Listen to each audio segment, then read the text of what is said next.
Edward Brown, host of the Best of Investing, here to remind you to tune in this week on Saturday at 8 p.m. Our guest is going to be Ted Thomas. You're not going to want to miss this show. That's the Best of Investing on Saturday at 8 p.m.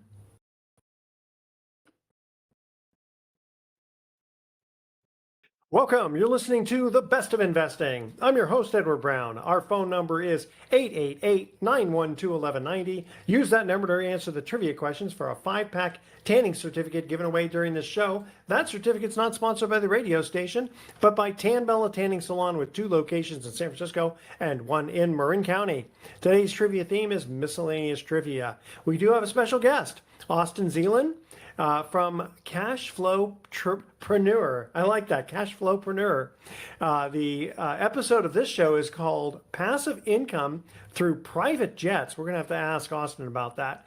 And let's see here. So Austin is an American businessman, investor, TEDx speaker, and philanthropist. Throughout his career, he has always focused on productivity and efficiency, finding ways to have more positive impact with his work.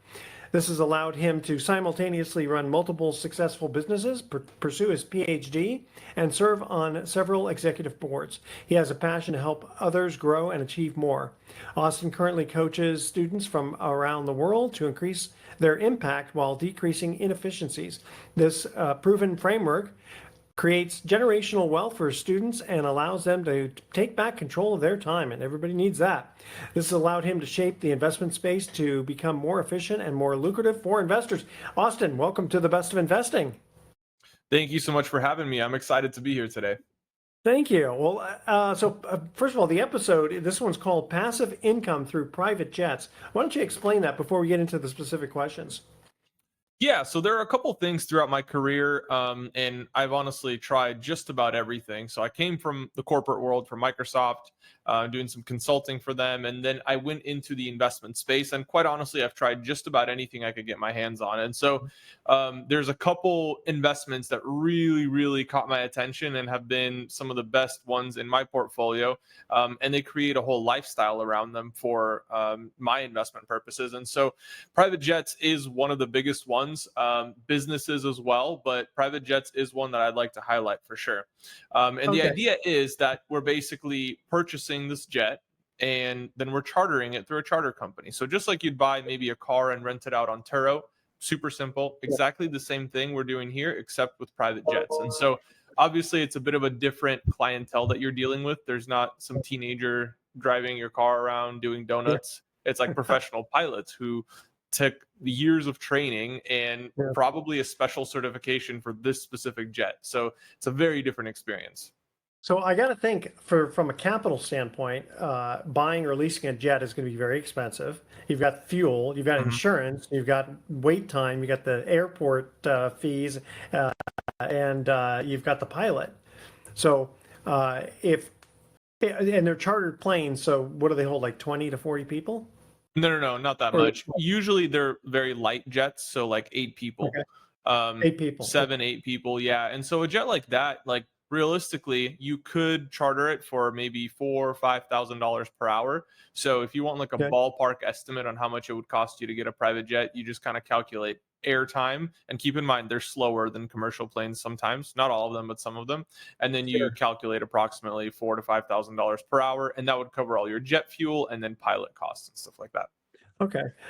And generally speaking, are people chartering these? They're not going to charter them for across the country generally, are they? Some people do. It does get a little bit more expensive because you not only have to fly further, you also have to get a larger jet so that you don't have a fuel stop in the middle of the US. So like if I wanted to fly from Seattle to Florida, I'd probably have to get a somewhat bigger jet, and those can be easily $10,000, $15,000 per hour. And so now all of a sudden, instead of me flying first class with Delta Airlines for like $1,000, let's say, or even 2,000, if there's a surge in price, I would have to pay probably, let's call it 5 hours at $15K per hour. That's, $70,000, $80,000. that I'm paying. Well, if you have 8 people or 20 people in there to share the cost, that's like a big party or something, then I could see that. Tell you what, we're going to go to our first commercial break. Very interesting stuff. We'll get more into this because we also have some other questions for you here. All right, just a reminder, Austin, if you know the answer to these questions, don't say anything yet. We're going to let the audience have a shot at it. All right, which world famous cartoon cat was created in 1920 by Pat Sullivan? I don't know who Pat Sullivan is. Call 888-912-1190. First caller with the correct answer wins that tanning certificate, which, by the way, is worth over $100. Do want to make a mention here for the Dr. Wilkinson's Backyard Resort and Mineral Springs voted best natural hot springs in Calistoga by Travel and Leisure. Check them out, drwilkinson.com. All right, stay with us. You're listening to The Best of Investing. Don't touch that dial. We are going to be right back.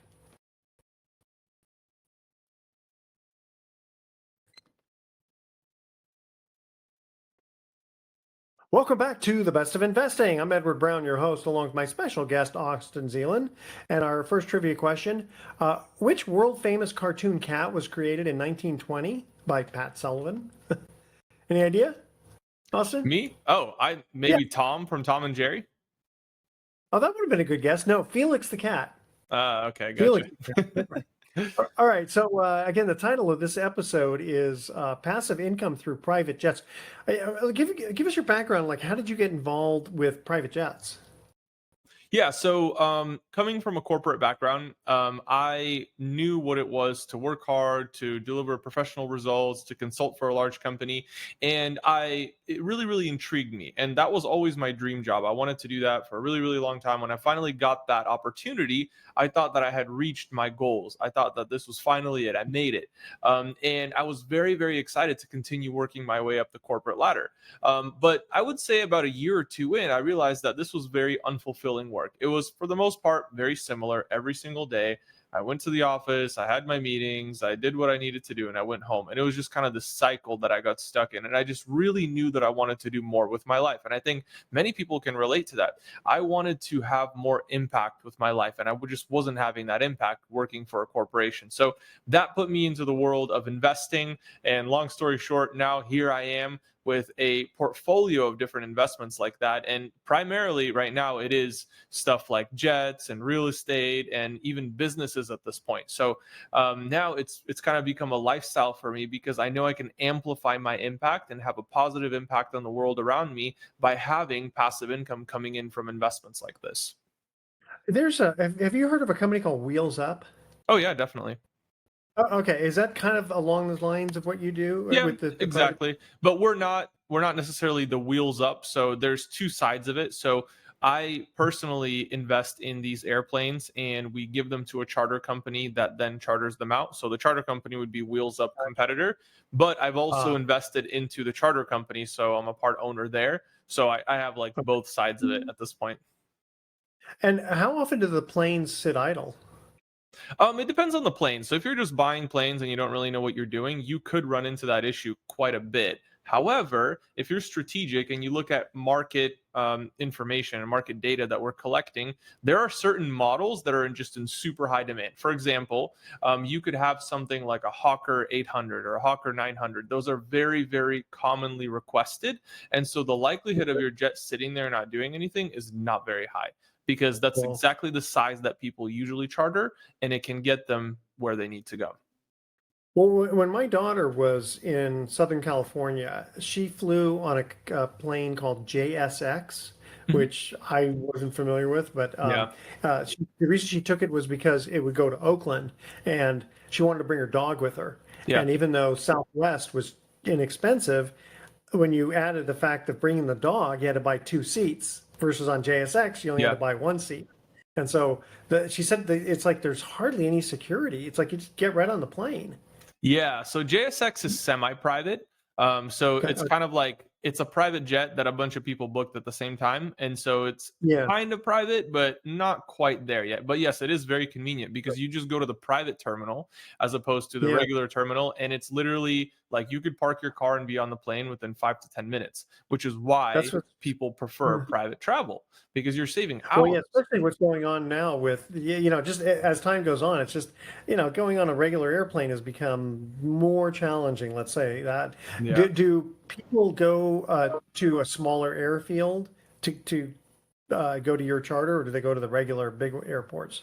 Yeah, sometimes. It depends. If it's a really busy, large airport, it would be difficult to try and land a private plane there unless you really got some size. So usually you'll go to like a executive airport or something like that. So most places have like a general airport and then an executive airport. Like for example, in Miami, there's Fort Lauderdale Executive, there is Opelika Executive. So all these airports is usually where you'll land, and it's fairly comparable. Gotcha. Uh, how many times do people like book it just for themselves versus, hey, we're going to have like a party of five of us go to the Super Bowl, as an example? Yeah, I would say I don't have the exact number on that, but I would say probably my guess would be about 70% is groups, and then another 20 to 30% is just one individual. And usually it's because they possibly own the jet and they gave it to the charter company and they're using it in their business travels, and then they charter it when it's not being used in order to offset some of those expenses because there's huge tax benefits to it. It's a full write off. So let's say you're a CEO, you Oh, made $10 million, you need to write it off. Okay, well, you just buy a jet, you write off the whole 10 million the first year, and for now sure. you need to offset the operating expenses. So how do you do that? Well, you travel Yeah. when you need to. When you're not, you give it to a charter company, they charter it out for you, and you'll at least probably break even, but you could actually make a profit on it as well.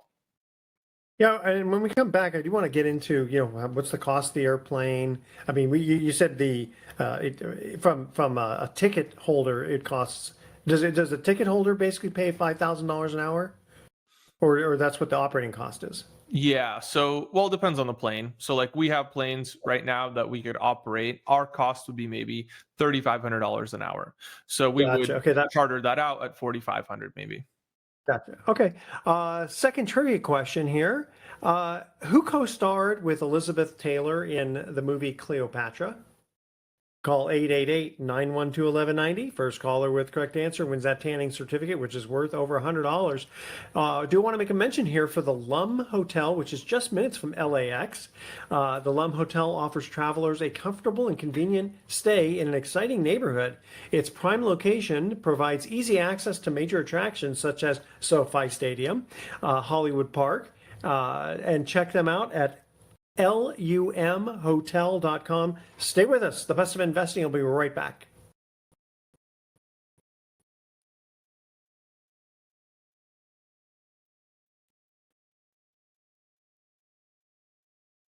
Welcome back to the best of investing. One more time, I'm Edward Brown, your host, along with my special guest, Austin Zelan. And our second trivia question, who co-starred with Elizabeth Taylor in the movie Cleopatra? That would be Richard Burton. So last questions about I guess, are you do syndications for the private jets? Not Is that how necessarily, you do no. So we'll go in as a JV. So I'll have it? people come in with me and we'll buy the jet together. And then that way they have an opportunity to have fractional ownership of a jet.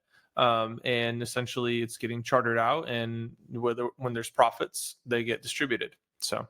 How much would a private jet of the size that you're talking about, an eight-seater cost?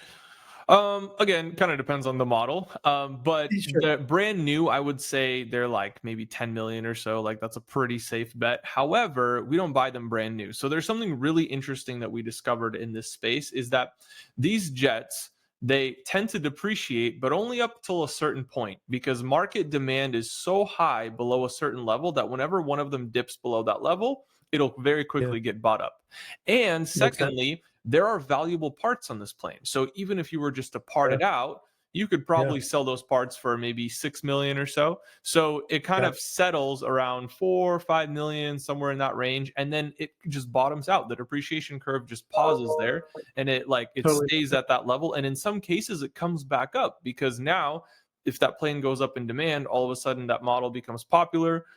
It can start going up, and we've seen that happen with people's planes where they buy them and they actually grow in value. But we're not buying Value. brand new jets because I mean, Yeah. if you really, really wanted a brand new jet, you could, but I think it's not the best thing to do when you're Yeah, investing. it's like buying a limousine. A lot of times people they don't want to buy a brand new limousine. You want to buy something that's a little bit older.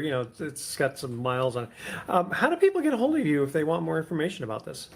The easiest way is actually Instagram. So it's Okay. at austinzelan.com, AustinZelan. And all my stuff is on there, all the information about the different projects that I do and stuff like that. And yeah. Okay. Now, in the intro, the bio, we were talking about how you have students. How do you get your students? How do your students get capital for investments? It depends. So sometimes they have money of their own, maybe in a brokerage account or a 401k or something like that. Sometimes they have some money coming in from their job. We have a lot of people who are in careers like sales. So they have a lot of active income coming in, whether they're selling real estate or something else. They have active income coming in. And once that income comes in, they want to make that money multiply. So then they reach out to somebody like our company. And in that case, they would want to participate in some of these opportunities and potentially make some passive income. But there are also many funding options. So we work with different partners in the space where they can help people get funding for these different projects. And what kind of different projects besides like we talked about the airplanes, for Yeah. charters? What other opportunities are there? My favorite one personally is investing into companies. So I've gotten a bit of experience growing several companies of my own, and so now I find companies that are kind of in between the $2 to $5 million range, and they want to break past that level. I've been past that level, so I understand how that process works, and I know how to guide somebody through that process. And so But it's like basically, Shark Tank, in a way. You're well, sort of like a kind of. mini Shark.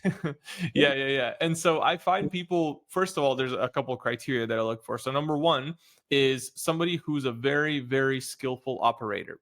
So somebody that I Yeah. trust, somebody that's charismatic, people like working for them, they're competent, all that good stuff. Secondly, a business product or service that is very valuable. So something that has a high amount of value, but maybe they just don't quite know how to grow it into a business. I think it's quite easy to make a couple $1 million just by accident. Your product just goes viral. You just get a lot of referrals. Okay, great. You made $2 million. Now what? How do you make that 10? And the Yeah. truth is that at that level, you need everything that a $10 million business needs, but you don't really have the Yeah. capital to pay for it. So that's where we come in and we help them grow. And just really quickly before we go to another break, how much do you generally invest in these kind of companies that you're talking about? It really depends on the company. So it depends on the valuation, depends if I want to own 1% or if I want to own 50%. So I think that's a very broad range.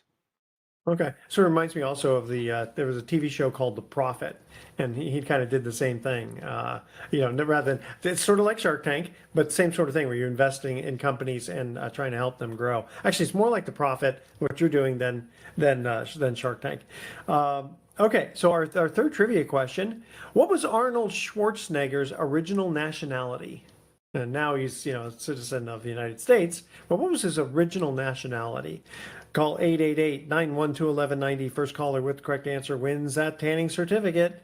And want to make a quick mention also for the Axiom Hotel in San Francisco, located in the heart of Union Square. The Axiom Hotel blends a sense of history with modern touches. Guests rave about the staff and how quiet the hotel is. Check them out, axiomhotels.com. Stay with us. The Best of Investing. We'll be right back.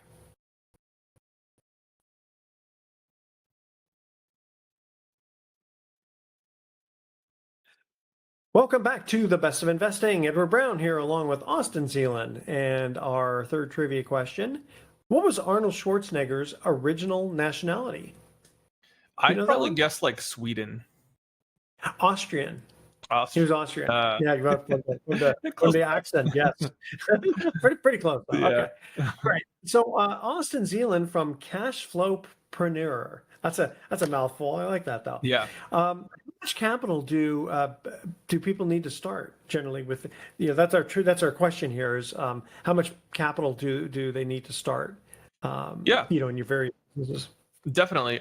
So the truth is, people can start with no capital, and then they could just get funding from a bank or an investor or something like that. I like to put people together in on investments. So let's say somebody has the work ethic, but maybe not the capital, and then somebody else has Yeah, the capital, but they don't really want to run whatever is going on here. So they yeah, partner up and they work together. And so we're kind of like a hub. Like think of us as the Yelp of investing. I go out there personally, I try these different investments out and I see what works for me. And then for me, it's just storytelling. I'm sharing my story of what happened, whether I lost or I won. And I'm trying to shorten that curve where people can really, really start investing into things that have already been tried by somebody else, as opposed to going out there and trying everything like I did, because I truthfully lost a lot of money on different investments before I figured out yeah. what actually worked. And so when I'm putting things into the program and I'm teaching on them, these are things that I've done myself most of the time. And it's things that I have a lot of data on and that I personally am interested in pursuing. And do you have a situation where, like, you're willing to lose on 19 investments because that one is going to be like a mini uh, Apple computer or something? Well, I think that's a pretty bad win rate there. That's like Yeah, yeah. 5%. I mean, it is, but that Um, one could make it up. I mean, what do you generally yeah, yeah, yeah. uh, shooting for, I so to would say speak? generally my like outside the program, my overall success rate on investments is like 60 to 70%. So I've Oh, that's won good. 60 to 70% of them and I've lost money on the other ones. But I was trying to eliminate that by only putting the winners into the program. So that way, when somebody's coming into the program, they're not choosing from the whole 100%. They're choosing from the 60 or 70% of things that have worked for me or somebody that I know. And so that at least improves their chances a little bit, I feel like. So, anyways, yeah, but I would say for most people, you still have to diversify because there's still different classes of investments. There's something that's super low risk, like we know it's guaranteed, there's a contract in place, whatever. Secondly, you have stuff that's kind of like in the middle, it's like pretty speculative. And then there's something that's high risk that could pay off really, really well. But we Yeah, don't really know what the chances of that are. So, that sure. if you bucket it well and you diversify, I think that's an overall good strategy. How large is your portfolio now? Oh Of man, the I don't know the actual valuation because there's equity in companies in it now. Yeah. But yeah, we're kind of all over the place. Many different companies in the U.S., internationally, different investment opportunities. So yeah, I'd have to take a look. Oh, okay. Fair enough. What are your favorite things to invest in? Me personally is businesses. So I like businesses that are very easy to explain and understand and simple businesses. Right now, I've mostly been working with blue collar type industries. So Yeah. roofing, construction, tile, like stuff like that, because I'm seeing a huge macro shift in the economy. Nobody Yeah. that's between or below like 30, 20 years old, they do not want to work in these industries. And so everybody wants to be a YouTuber or an Instagrammer or something like that. But if Yeah. you think about it, the demand for these services is not going anywhere. Everybody still has refrigerators and they have Yeah. different appliances and they have roofs and they have tile. That industry isn't going anywhere. So the only thing that can possibly happen to cause an equilibrium again is if we have a rising demand in these services, or let's say it's steady, but we have a decreasing supply of people willing to do the job. The only thing that can happen is prices can go up because then people will be like, oh, hey, I can make, I don't know, theoretically, let's Exactly. say $400 an hour fixing appliances. Why wouldn't I do Yeah. that? You know what I mean? So, of course, Yeah. that's a pretty outrageous number, but like, it's No, just but I for get an the illustration. gist, and that's pretty accurate, especially nowadays with people. A lot of their work ethic is not the same. Yeah.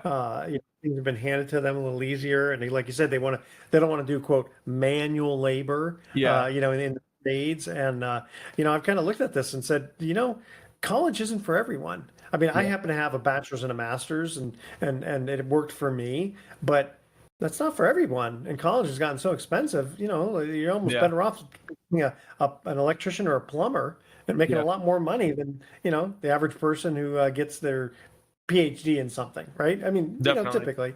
Oh, yeah. I Depends agree. on Yeah. that. Let's see here. Do you believe that passive income is a reality for anyone? I really do. I think that you have to figure out how to make some active income first or find a way to get funded or partner with somebody that has the money. But from there, you can transform that into passive income. There are different types of opportunities out there, whether you want to go with real estate or something a little bit Yeah. more aggressive.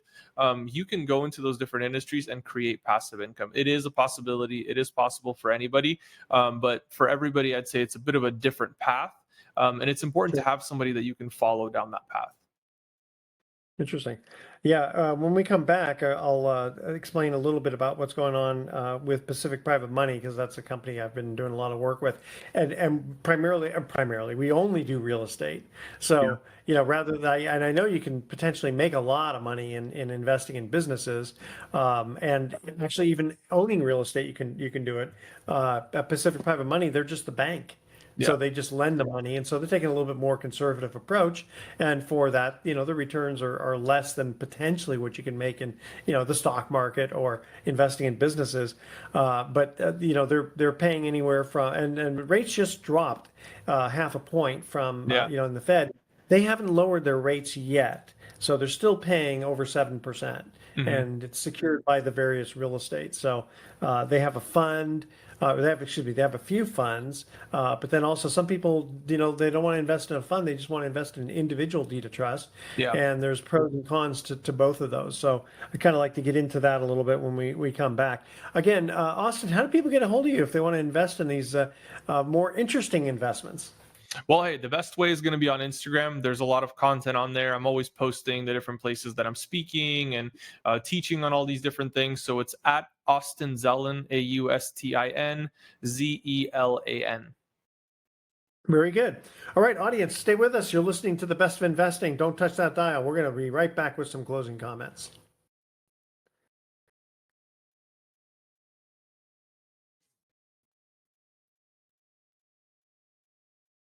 Welcome back to the Best of Investing. Last time for today, I'm Edward Brown, your host, along with my special guest, Austin Zelan. And we didn't have a trivia question, but I wanted to explain a little bit about what we're doing at Pacific Private, or what they're doing. Excuse me, I always say we, but they're doing at Pacific Private Money. So again, they're basically like the bank, and usually what happens is their primary focus on one of their funds is the owner-occupied consumer bridge loan. So you have a situation where someone owns a house, they want to buy another house, but they haven't sold the first one yet. Yeah. And maybe they owe a little bit of money on it, right?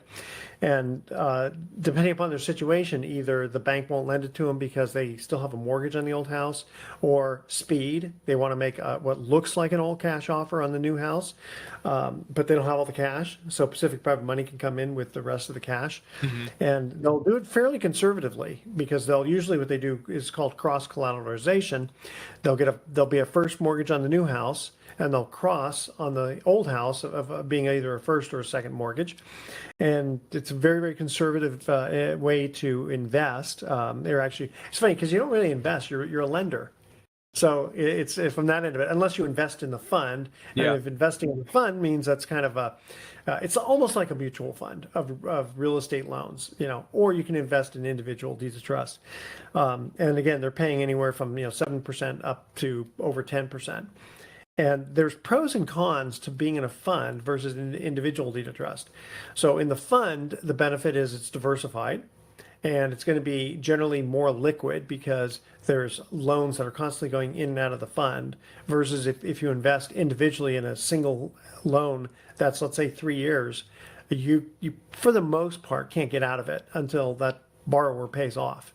And Yeah. if they don't pay off, you got to foreclose, or they might ask you to extend. So your money can be tied up, which is not necessarily the worst thing in the world if you've done some good underwriting on it, right? A house is worth $1 million and you invest $600,000. The odds are you're probably not going to lose, right? Yeah. The house is probably still going to be worth $1 million within a few years. Yeah. But if the borrower doesn't pay, now you got to start coming up with money for the attorneys, foreclosure costs, and all that. Benefit is that if you do foreclose and you're the winning bidder, so to speak, at the foreclosure sale, well, now you've got $1 million property that you're into it for 600 and some odd thousand. So potentially you can make a lot of money. Yeah. When you invest in the fund, it's the manager who does all that headache stuff for you, so you don't have any of it. You coupon clip. basically. Yeah. And most of their funds pay monthly, some pay quarterly. And again, it's very conservative from the standpoint that it's diversified. Primarily, they do California loans, but they do look outside. They're now licensed in a lot of states, so looking at real estate in other states. And for more information, you can go to them at pacificprivatemoney.com. I happen to be one of the managers of a discounted fund, which we're doing is we're buying discounted mortgages. So there are banks, hedge funds, et cetera, people who have loans that are willing to sell them at a discount because they need cash for whatever reason. And we're buying those notes at a discount. And so our yield, we just, we get a little bit higher yield and we just pay the clients a flat 8.5%. So Yeah. very conservative. The catch is that you do have to be an accredited investor. So that means you have to have net worth exclusive of your home of at least $1 million, or you have to make $200,000 a year if you're single, $300,000 if you're married. You don't have to do that with an individual deed of trust, but for being in a fund, which is kind of funny because your fund theoretically is more conservative because it's diversified. But for whatever reason, that's what the rules are. So again, check them out at pacificprivatemoney.com. And Austin, you ready for our thoughts for the day? Everyone always seems to enjoy these. Oh, I'm ready. All right. You're ready. Okay, here we go.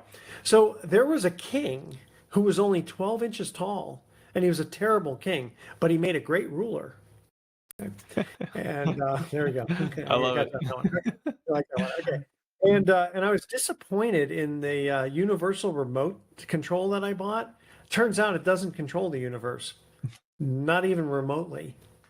All right, audience, tune in next week to The Best of Investing. We're going to be giving away more free prizes for answering trivia questions and having more dad jokes, of course.